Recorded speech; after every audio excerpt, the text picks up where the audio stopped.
नमस्कार। आज के इस वीडियो में हम बात करेंगे कृष्णमूर्ति पद्धति यानी कि केपी एस्ट्रोलॉजी में जो दृष्टियां होती है, जिसे हम वेस्टर्न एस्पेक्ट्स कहते हैं, क्योंकि हम यहाँ पे जो हैं वो हमारी जो वैदिक ज्योतिष की जो दृष्टियां होती है, जैसे शनि की दृष्टि 3, 7 और 10 होती है, गुरु की दृष्टि 5, 7 और 9 होती है, उनको हम नहीं लेते हैं। यहाँ पे हम वेस्टर्न एस्पेक्ट्स को चलते हैं, जैसे कि 30 डिग्री की दृष्टि है, 45 डिग्री की दृष्टि है, 90 की है, 60 की है, 120 की है, 180 की है, यानी कि इसे कुछ लोग हिट मारना भी कहते हैं, यानी कि हिट आस्पेक्ट्स भी कहते हैं। तो इनमें क्या है कि कुछ दृष्टियां शुभ होती है और कुछ अशुभ होती है। शुभ दृष्टियां जो है वो होती है 30 डिग्री, 60 डिग्री और 120 डिग्री, और अशुभ दृष्टियां होती है आपकी 45 यानी कि 45 और 90 डिग्री यानी कि 90 और 180 डिग्री। ये जो दृष्टियां होती है ये क्या है, अशुभ होती है। और कुछ दृष्टियां जो है इनके अगर मान लीजिए कि अलग अलग तरह से और भी दृष्टियां मानी गई है, लेकिन मेनली यही दृष्टियां जो है वो अशुभ परिणाम या शुभ परिणाम को डिफाइन करती है। अब इसमें अगर हम दृष्टि के अगर अनुपात को देखते हैं कि आगे पीछे अगर हम लेते हैं कि अप्लाई और सेपरेट के तरीके से, तो आप ये मान सकते हो कि 3 डिग्री जो है आगे, जैसे कि अगर मान लीजिए कि 45 है यानी कि 45 है, तो आप इसे क्या कर सकते हो कि 42 तक ला सकते हो कि 42 अगर तक भी दृष्टि कर रहा है तो भी आपको अशुभ दृष्टि है। और अगर आपका वो 47-8 तक जा रहा है यानी कि तो भी आपको अशुभ दृष्टि मानी जाएगी, यानी 3 डिग्री से आगे पीछे कर सकते हो। कैसे हम इसको लगाएंगे जन्म कुंडली के ऊपर अप्लाई करेंगे, आइए हम जानकारी लेते हैं। और सबसे महत्वपूर्ण कि मैंने केपी एस्ट्रोलॉजी सीखने के लिए एक पूरी की पूरी एक वीडियो सीरीज बना रखी है, यानी कि 55 से भी ज़्यादा वीडियोस हैं, तो उसके द्वारा आप केपी एस्ट्रोलॉजी पूर्ण रूप से सीख भी सकते हो। उसका जो लिंक है वो आपके आई बटन में भी आ रहा है और डिस्क्रिप्शन में भी आ रहा है, तो उन दोनों को जरूर देखिए। और अब हम बात करते हैं इस जन्म कुंडली के ऊपर। देखिए जन्म कुंडली के अंदर जन्म कुंडली बहुत बढ़िया है और तुला लगन की कुंडली है। राशि इसकी जो है वो सिंह है, 5 नंबर राशि है इसकी। इसको मैं थोड़ा सा बड़ा कर देता हूँ यहाँ से। देखिए यहाँ पे चंद्रमा 5 नंबर सिंह राशि के अंदर बैठा है, सिंह इसकी राशि है। जन्म कुंडली में राहु और केतु के मध्य सारे ग्रह होने से काल सर्प दोष का निर्माण हुआ है। काल सर्प दोष एक अशुभ होता है। देखिए काल सर्प दोष जो है वो केपी एस्ट्रोलॉजी में नहीं होता, लेकिन हमें इसे कंसिडर इसलिए करना चाहिए कि काल सर्प दोष में जातक के साथ कई बार कुछ अप्रिय घटनाएं होती है, तो उसको भी अपन को कंसिडर करके चलना है कि कुछ ऐसे योग बनते हैं तो उनको लेना है। अब जातक की कुंडली के अंदर अगर हम देखते हैं तो सबसे पहले हम लगन को देखते हैं। मैं आपको जो टारगेट बता रहा हूँ वो कैसे करना है वो आप समझना। तो यहाँ पे हम जैसे लगन को देखते हैं तो लगन का उप नक्षत्र, क्योंकि मैं इस जन्म कुंडली के माध्यम से फलित करके बताऊंगा तो आपको बहुत अच्छा सीखने को मिलेगा। नहीं तो आपकी जो है वो अगर हम डायरेक्टली जाएंगे तो फिर मज़ा नहीं आएगा। तो इसलिए वीडियो को संपूर्ण देखिए, बारीकी से समझने की कोशिश करिए कि हम कर क्या रहे हैं। तो लग्न का जो उप नक्षत्र स्वामी है वो राहु बना है, और राहु है वो यहाँ पे जन्म कुंडली के अंदर बुध के नक्षत्र और गुरु के उप नक्षत्र में। तो राहु क्या सिग्निफिकेशन देता है, राहु जन्म कुंडली में लगन का, तीसरे का, 7वें का और 9वें का, इन 4 भावों का जो है वो कस्प सबलॉर्ड बना है। राहु हमें परिणाम देता है यहाँ पे 11, 10, 9, 12 और 4, ये हमें परिणाम देता है। राहु अपने नक्षत्रों के द्वारा, उप नक्षत्रों के द्वारा भी जो भी परिणाम दे रहा है तो यहाँ पे बहुत अच्छे दे रहा है, क्योंकि 10, 11 दे रहा है। इसका मतलब जातक की बढ़ोतरी और अच्छे लाभ के योग दिखा रहा है, तो हमें एक अच्छा लाभ मिल रहा है। तो लग्न को हमने इसलिए देखा है। अब अगर हम प्रोफेशन की बात करते हैं तो हमारा जो 10वां घर है उसको देखिए, तो 10th हाउस के ठीक सामने मंगल बैठा है, चंद्रमा बैठा है, राहु बैठा है और चंद्रमा बैठा है, यानी कि चंद्रमा यहाँ पे एक स्ट्रांगली रिजल्ट देने वाला ग्रह है और मंगल और राहु भी बैठे हैं, यानी कि 10वें घर को जो इफेक्ट करने वाले ग्रह हैं वो मंगल, राहु और चंद्रमा है। तो अगर जिंदगी में कभी भी 10वां घर जो है अगर लाभ भी देगा तो इन दशाओं में अत्यधिक लाभ देगा, अगर हानि भी देगा तो इन्हीं दशाओं में ही जातक को हानि होने के भी योग बनेंगे। तो यह हमें यहाँ से 10वें घर का एक परिणाम। अब 10वें घर का कस्प सबलॉर्ड कौन है, तो अगर हम यहाँ पे आएंगे तो 10th हाउस का जो कस्पल सबलॉर्ड है वो बना है यहाँ पे शुक्र। और आप अगर देखोगे तो 10वें घर के अंदर जो है वो राहु और चंद्रमा, यानी कि चंद्रमा यहाँ आ गया है और राहु यहाँ है, शुक्र आगे चला गया है। तो यहाँ पे क्या है, चंद्रमा और राहु का ग्रहण दोष भी बनता है, तो ये भी हमें कंसीडर करने वाला पॉइंट है, क्योंकि ऑक्यूपेंट के अंदर जाएंगे तो हमें जो केपी कुंडली आएगी, जो भावचलित कुंडली बनेगी, उसके अंदर हमें ये दोष मिलेगा। अब यहाँ पे क्या है, 10वें घर का उप नक्षत्र बना है शुक्र, और शुक्र जो है वो जन्म कुंडली में कौन कौन से घरों का सिग्निफिकेटर है।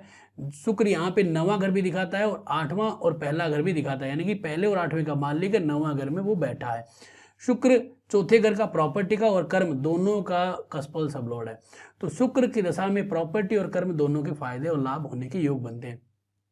अब हमें देखना है कि शुक्र शनि के नक्षत्र में है और बुध के उप नक्षत्र में है। यहाँ पे अगर हम जाएंगे तो शुक्र हमें क्या दे रहा है कि 11, 9, 4, 5, 1 और 8, 5, 8 और 9 मिल जाता है ना, तो इसका मतलब क्या है केपी एस्ट्रोलॉजी में, इसका मतलब है कि शुक्र प्रोफेशन में जब 5, 8 और 9 देता है, इसका मतलब कि कभी ना कभी तुम्हें वो पटकेगा ही पटकेगा। आज नहीं तो कल कभी अशुभ दशाएं आएगी तो तुम्हें परिणाम भोगने पड़ेंगे, दिक्कतें आएगी, तकलीफें भोगनी पड़ेगी। तो इसका मतलब क्या है कि जो हमारा 10th हाउस का कसपल सबलॉर्ड है, अब यहाँ पे क्या होता है कि एक रूपरेखा बना के चलनी पड़ती है। ऐसे ही नहीं कि आपने दृष्टियों के ऊपर जाके कूद के गिर गए और वहां से आपने कोई परिणाम निकाल लिया, ऐसा नहीं होगा। आपको एक रूपरेखा बनानी पड़ेगी। रूपरेखा का मतलब है कि देखना पड़ेगा कि अगर इसको व्यापारिक कोई हानि हो सकती है तो क्या कोई ग्रह दिखा रहा है। तो जैसे कि हमने देखा था कि 10वें घर के ठीक सामने मंगल था और चंद्रमा था और राहु था, और चंद्रमा 2 बार आया है। इसका मतलब कि चंद्रमा एक हार्डली रिजल्ट देने वाला ग्रह है 10वें घर का, कर्म का। तो और शुक्र जो है वो 10वें घर का कसपल सबलॉर्ड जो है, और 4th हाउस का कसपल सबलॉर्ड है। 4th हाउस हमारी प्रॉपर्टी है। तो वहां पे 9, 5 और 8 दे रहा है। 9 और 5 परिवर्तन है, और 9 और 5 और 8 भी है जो कहाँ गड़बड़ करता है। यहाँ पे शुक्र अनटालेंटेड नहीं है, इसलिए 1 और 8 के परिणाम थोड़े कम आएंगे, लेकिन आएंगे जरूर। अब यहाँ पे हमें क्या मिला है कि शुक्र का अगर हम नक्षत्र भी देखते हैं, शुक्र के अगर हम नक्षत्र में भी जाते हैं तो शनि इसका नक्षत्र है जो अशुभ होता है, और शनि हमें क्या दे रहा है यहाँ पे 11, 11, 11 और 4 और 5, ये तो हमें लाभ दे रहा है। और शुक्र का जो उप नक्षत्र है वो है बुध, और बुध हमें क्या दे रहा है 11, 11, 11, 9, 12, 9, 12 दे दिया फिर से। तो 9, 12 क्या करेगा कि जो ऊपर वाला जो था, यानी कि जो शुक्र का जो रिजल्ट देखना हमें, शुक्र के अंदर जो था ना ये 9, 4, 5, 1, 8, तो यहाँ पे क्या 5, 8 और 12 भी बना है, और 5, 8, 9, 12 भी बना है, यानी कि परिवर्तन और नुकसान दोनों के योग बन गए हैं। तो हमें यहाँ से ये पता चला है कि जातक की जन्म कुंडली में परिवर्तन के योग तो हैं, तकलीफें आ सकती है, डिपेंड करता है दशाएं, यानी कि हमने यहाँ से एक चीज निकाली है। अब जातक को 2019 से मंगल की दशा चली, उससे पहले चंद्रमा की दशा थी। अगर आप चंद्रमा को देखते हो तो चंद्रमा क्या है यहाँ पे 4, 10, 10, बहुत बढ़िया है, अनटैलेंटेड है, 10वें घर का रिजल्ट देगा, और 2 बार 10 के सामने था, इसलिए मतलब हार्डली। तो चंद्रमा की दशा ने जातक को बना दिया, किंग बना दिया, जितना सोए उतना लाभ दिया। और चंद्रमा जो है किसके नक्षत्र में है, चंद्रमा केतु के नक्षत्र में और गुरु के उप नक्षत्र में। तो चंद्रमा का नक्षत्र केतु है, तो केतु यहाँ पे 1, 4, 2, 7, 10, 5, 8, 9, 11 बहुत अच्छा परिणाम दे रहा है, कोई डाउट नहीं है कि बुरा होगा। 5, 8, 9 थोड़ा सा गड़बड़ा है, लेकिन 10, 12 का लाभ है। और यहाँ पे चंद्रमा में भी हमें 10, 10 2 बार मिल रहा है। और इसके बाद जो है वो चंद्रमा जुपिटर, तो जुपिटर क्या कर रहा है मेरे, जुपिटर हमें 9, 11, 1, 8, 3, 6, तो थोड़ा सा गड़बड़ है, लेकिन इतना भी ज़्यादा नहीं है कि 3, 6 दे रहा है, लेकिन ये अशुभ तो है, यानी कि 9, 8, 8 और 6 मिल गया। और वो यहाँ पे अगर हम देखेंगे तो केतु में 5, 8, तो ये अशुभ तो है, लेकिन जातक को अचानक धन प्राप्ति देगा। अब ऐसे कंडीशन में चंद्रमा कब जातक को परेशान कर सकता है, जब चंद्रमा ऐसी कंडीशन जब किसी की बन जाए तो ये सोच सकते हो कि या तो चंद्रमा आते हुए या फिर जाते हुए परेशान करेगा, यानी कि चंद्रमा अगर जा रहा है तब परेशान करेगा, या आ रहा है तब परेशान करेगा। और दूसरा क्या होता है कि यहाँ पे हमें देखना पड़ता है कि जो हमारा चंद्रमा है उसके अंदर जो अंतिम दशा होती है, क्योंकि नियम होता है कुछ कि दशाएं दशा छिद्र में या जाते समय कोई दूसरी दशा आती है तब कोई रिजल्ट देता है, ये वैदिक का नियम है, लेकिन आपका केपी में भी इसे अप्लाई जरूर करिए, उसके भी कई बार लाभ मिलते हैं। अब चंद्रमा क्या कर रहा है यहाँ पे कि अगर हम देखेंगे तो इसकी जो अंतिम अंतर्दशा है वो यहाँ पे बनती है सूर्य की। सूर्य जो है वो 9, 11, 1, 8 देता है, और सूर्य जो है वो यहाँ पे क्या दे रहा है शुक्र के नक्षत्र में और शनि के उप नक्षत्र में। शुक्र हमें 11, 9, 5, 4, 5, 1, 8 दे रहा है, तो हमें फिर से क्या हो रहा है 9, 5, 8 मिल रहा है। तो हमारे सामने क्या प्रॉब्लम हो रही है कि जो चंद्रमा था वो जाते समय कुछ दिक्कत देगा, क्योंकि वो यहाँ पे सूर्य आया है इसलिए।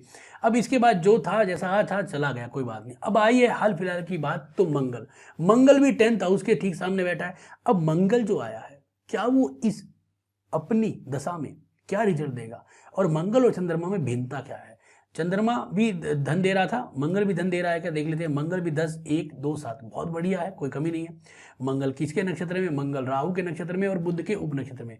राहु को देखिए, राहु है 11, 10, 9, 12 बढ़िया है, कोई दिक्कत नहीं है। और मंगल जो है वो यहाँ पे बुध के उप नक्षत्र, तो बुध भी 10, 11, 11, 9, 12, ये तो चंद्रमा से भी बढ़िया है। तो क्या एक्चुअलिटी में बढ़िया है? इसके लिए हमें जाना पड़ेगा वेस्टर्न एस्पेक्ट्स पे। वो हमें क्लियर करेगी। क्योंकि जब हमें कोई अच्छा ग्रह या कोई भी चीज़ अच्छी मिल जाती है तो अब ये भी देखना जरूरी है कि उसके ऊपर कोई शुभ और अशुभ ग्रह की दृष्टियां तो नहीं है। तो उसके बाद हम क्या करेंगे कि इसके अंदर एक दृष्टियों का टैब है, उसके अंदर जाएंगे।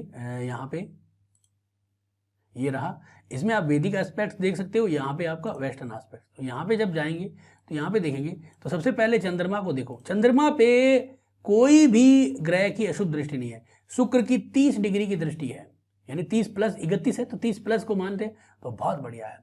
यहाँ पे मंगल की 64 है, तो चलो इसको नेग्लेक्ट कर देते हैं, कोई बात नहीं, 60 होती तो बहुत बढ़िया थी, लेकिन फिर भी शुक्र की दृष्टि जबरदस्त है, तो इसका मतलब हमें लाभ का योग बन रहा है। अब अगर हम देखेंगे तो मंगल जो है वो जुपिटर से दृष्ट है 46। तो दृष्टि हमने कहा था कि 45 पे 3 प्लस कर लो या 3 माइनस कर लो, मतलब 3 आगे पीछे कर सकते हो। 3 डिग्री 20 मिनट का एक नवमाश होता है, तो हम उसके कंसिडर करके भी चल सकते हैं। तो यहाँ पे जो मंगल है वो जुपिटर से दृष्ट है, और जुपिटर जन्म कुंडली का क्या है, तीसरा घर और छठा घर, जो एक मारक कह सकते हो, अशुभ कह सकते हो, बुरा ग्रह कह सकते हो, वो ग्रह कहीं ना कहीं परिणाम बिगाड़ा। अब जुपिटर क्या रिजल्ट दे रहा है, अब ये भी हमें देखना पड़ेगा। अब यहाँ पे आके हम ये भी देख सकते हैं कि जो मंगल अपनी दशा में किन किन ग्रहों को देखेगा। तो मंगल चौथे घर पे 85 है, तो उसको अपन छोड़ देंगे क्योंकि 85 इतना नहीं है, हम 80 की हम, क्योंकि यहाँ पे हम जो है वो 90 लेते हैं, तो 85 है तो इतना नहीं है। यहाँ पे हम देखे थे 185 है, तो इसको भी अपन नहीं लेंगे क्योंकि 180 की दृष्टि लेते हैं। 94 है तो ये 10th हाउस के 94 है। अगर आप चाहो तो थोड़ा सा एक पॉइंट आगे बढ़ा के देख सकते हो, ये इसको भी आप क्या थोड़ा कैलकुलेट करके देख सकते हो। लेकिन यहाँ पे क्या हो रहा है कि मैं तो कहता हूँ कि इसे आप छोड़ दीजिए। फिर भी अगर हम कंसिडर भी करें तो 10वें घर को अगर मंगल देख लेता है तो जहाँ तक कि बहुत बुरा रिजल्ट है। तो अब क्या हुआ कि जब जुपिटर ने यहाँ पे देख लिया ना 46.89, यानी कि 45 डिग्री की दृष्टि से देख लिया है अशुभ, तो ये जो कोण बना है बहुत बुरा है। तो यहाँ पे क्या होगा कि ये जो आपके मंगल के जो 10, 11 और 2 साथ है ना, फेल हो जाएंगे। क्यों हो जाएंगे? जुपिटर एक तो अशुभ ग्रह है, और फिर जुपिटर के सिग्निफिकेशन क्या है, 9, 8, 6। अब ये नहीं है कि यहाँ पे 11 आया तो अचानक धन प्राप्ति होगी। अब कई बार जहाँ तक अचानक धन प्राप्तियों के मामले में ही मार खा जाता है कि जुए सट्टे लॉटरी में चले जाओ, बड़ा कोई इन्वेस्टमेंट कर लो, बड़ा कुछ प्राप्त करो, क्योंकि जुपिटर आप प्रलोभन देगा और वहाँ पे फंसाएगा। तो एक चीज़ है। अब जुपिटर अगर पूर्ण रूप से ले लेते हैं तो जुपिटर का जो स्टार और सब है वो है, जुपिटर का स्टार है शुक्र, और जुपिटर का उप नक्षत्र है आपका केतु। तो शुक्र में जाएंगे तो वहाँ पे क्या है, हमें 9, 4, 5 और 8, यहाँ पे देखो कितना कचरा हो गया, 9 आ गया, 8 आ गया और 3, 6 आ गया, 3, 6 और 8, यहाँ पे देखो फिर 5 हो गया, 3, 6, 8, 5, यहाँ पे 11 है, तो कुछ तो लाभ होगा। लेकिन ऐसे कंडीशन में क्या होता है, आप ये कह सकते हो कि तुम्हारा पैसा फंस जाएगा। कई बार व्यापार में नुकसान नहीं होता है, कंपनियां बर्बाद नहीं होती, फेल नहीं होती, बस पैसा फंसा देती है, ब्लॉक कर देती है। ये कंडीशन यहाँ पे निर्धारित हो जाती है। तो हमें यहाँ पे इस चीज़ को समझना है। तो यहाँ पे क्या हो रहा है कि हमारे साथ ये कंडीशन, अब केतु का अगर जाएंगे तो केतु भी क्या है, फिर ये अपने 5, 8 ये भी देगा। तो इसका मतलब कि गुरु जो था इसने इस मंगल को देखा, और ये मंगल 2019 से लेकर आज तक चल रहा है, जहाँ तक को नुकसान दे रहा है। इसीलिए कुंडलियाँ आई है। जब आप ऐसी कभी फलित करते भी हो तो आपको रूलिंग प्लैनेट पे भी देखना चाहिए। कई बार ऐसी चीज़ें रूलिंग प्लैनेट पे ग्रह को अगर आप देखोगे तो वहाँ पे आपको टारगेट में ग्रह मिल जाएगा। और कई बार ऐसा लगता है, कई बार हम देखते हैं कि लोग कहते हैं केपी एस्ट्रोलॉजी रिजल्ट नहीं दे रही है, 11-11 है फिर भी रिजल्ट नहीं आया। अरे दृष्टियाँ जाके देखो वहाँ पे क्या हो रहा है। फिर कई बार ऐसा अगर 11-11 आ रहा है तो आप हाथों हाथ पर्सन कुंडली बना लो, वहाँ पे भी रिजल्ट आ जाएगा। तो कोशिश हमेशा यही रहती है कि हम केपी एस्ट्रोलॉजी के माध्यम से कुछ अच्छे फलादेश करें और लोगों को सिखाएं। और मेरा आग्रह रहेगा कि मेरे इस यूट्यूब चैनल पे जो केपी एस्ट्रोलॉजी की जो पूरी की पूरी सीरीज है उसको आप पकड़ें और लाभ लें, आनंद आपको मिलता रहेगा। तो आज का वीडियो कैसा लगा जरूर बताएं। अच्छा लगा तो लाइक करें, शेयर करें, सब्सक्राइब करें। धन्यवाद दोस्तों।